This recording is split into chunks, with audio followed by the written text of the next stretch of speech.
person wants to get me. You're cheating on me. You're sleeping with him. You're putting your lives together. Who am I getting today? What am I getting today?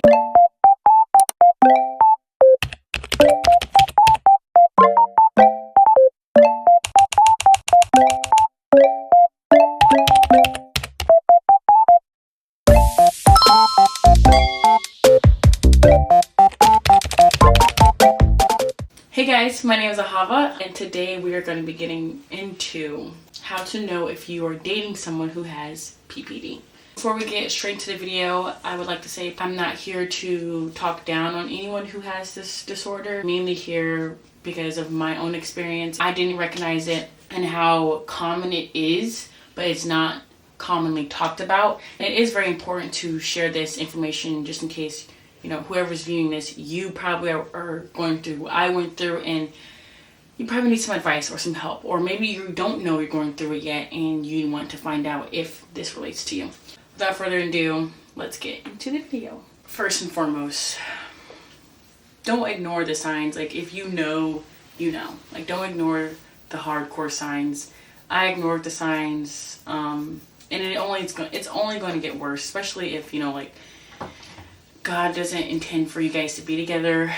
It's just going to get worse and worse and worse until you have the strength to get out of it. So that's my first advice, like off rip. What PPD actually stands for is paranoia personality disorder. This disorder is most commonly actually mistaken for schizophrenia or bipolar disorders. The tests that are ran today, it's very hard to pick up on if this person might actually have it. So even if, you know, everything checks out and everything that I'm saying like hits the point for you, on paper it might not even show as PPD. It might show as something else, because you really won't be able to tell or see the hard signs or even see any signs in the beginning. These type of people try to force themselves to look so perfect and normal, like every average person.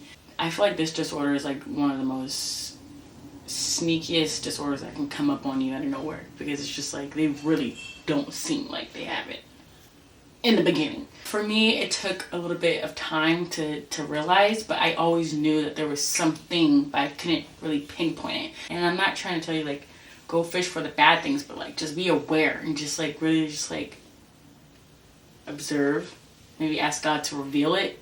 Because eventually I was just like, Lord, please reveal it to me. But it took some time to get there. Dating these type of people will be very, very hard. Dating is not easy, as is. Dating someone that has PPD is just like,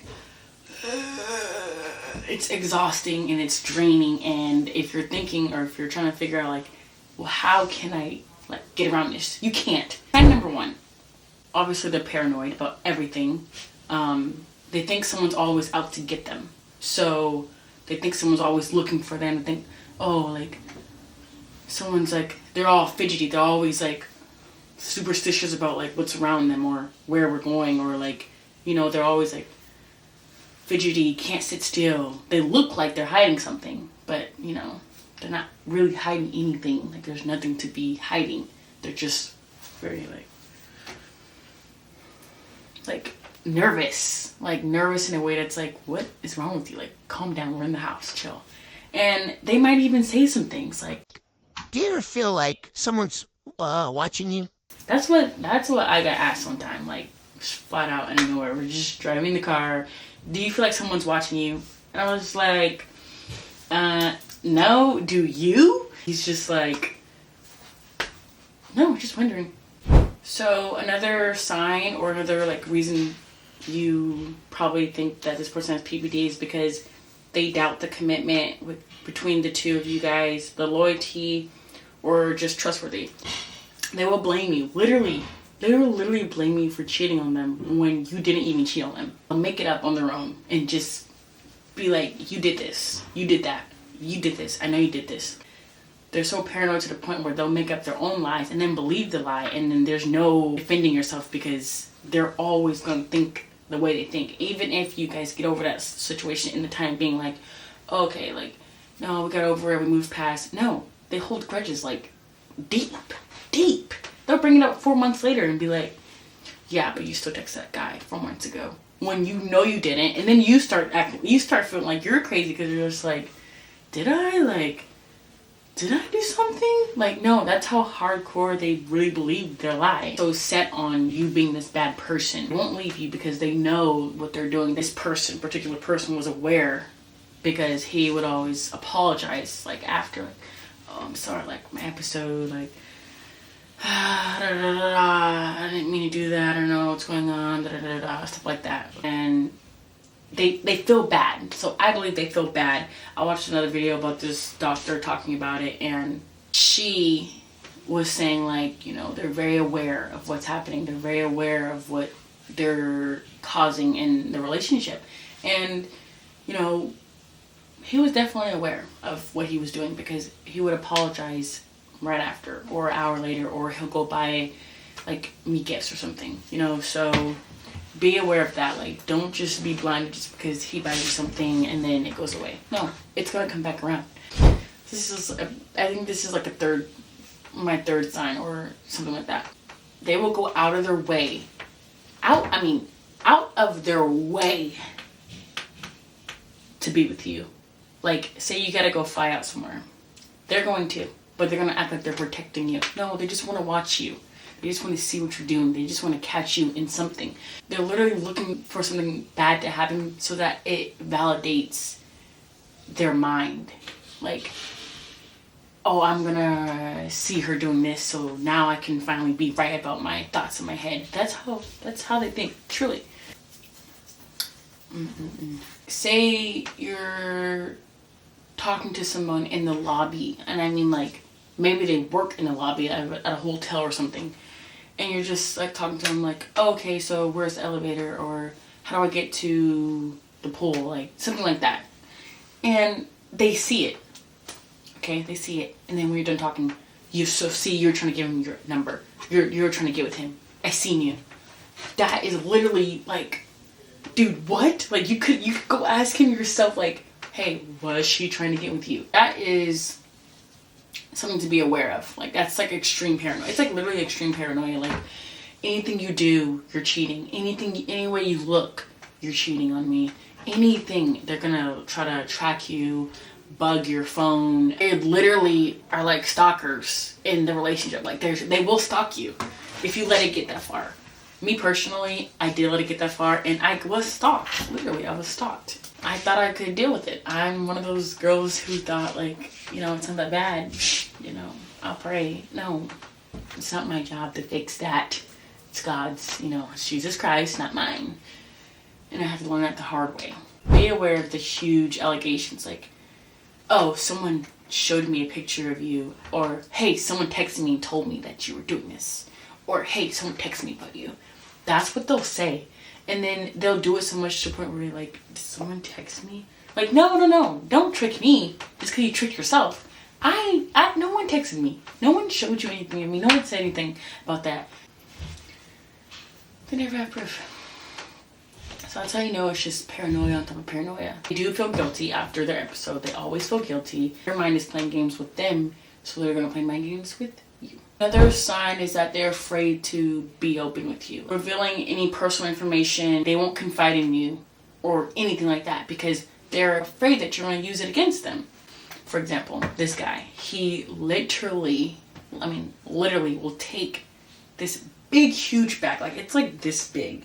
And it's just like old mail. It's like other like random paperwork or medical work, medical paper, just a bunch of paper, like a junk drawer, but in the bag. He would take it every single where, like everywhere he went, he would take it. Everywhere he went. He just thought he had something bad on there, which maybe he had some privacy things in there, but why are you taking it to the store? Why are you taking it to the gym? Why are you taking it to go outside? Like, literally everywhere. Like, super sneaky. Like, very, very, very over the top. Like, I literally be like, do you have to take that with you? Like, why are you taking that to the gym? You know? So, wherever I wasn't going with him, it would go with him. And if I was staying back, it wouldn't be there either. Little things are just like, dude, what is going on? So yeah, back to like what I was talking about when they feel like everyone's out to get them. Even doctors. Okay, I do believe that, you know, some doctors wrongfully prescribing medicine or stuff like that. Just, you know, things like that. That does happen. But for someone with this disorder will be like, this doctor's trying to kill me. Like, I know they're trying to kill me. And they haven't even met with them yet. Like I know I can't go because they're gonna kill me. I can't go because they're out to get me. Like, stuff like that. Like, they just already think this person's gonna get me. This person's gonna kill me. That person wants to fight me. This person wants to get me. You're cheating on me. You're sleeping with him. How their mind just, like, I'm getting so into it. I'm like, I know. It is not your job to fix that person. You can't do that. I tried. It was hard. It's not okay for them to know that they have that disorder and then try to bring you into their world. No, that's not okay. You will not be tormenting me this whole relationship. You will not be bringing me down and then try to pick me back up after. No. It kind of gives off narcissistic or bipolar.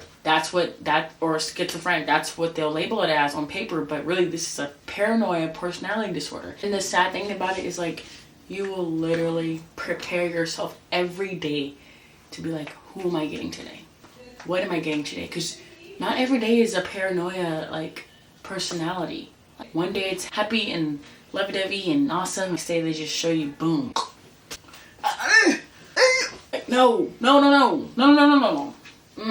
They would literally, like, tell you you're doing something and you know you didn't do it. You decide if you want to go through that for the rest of your life.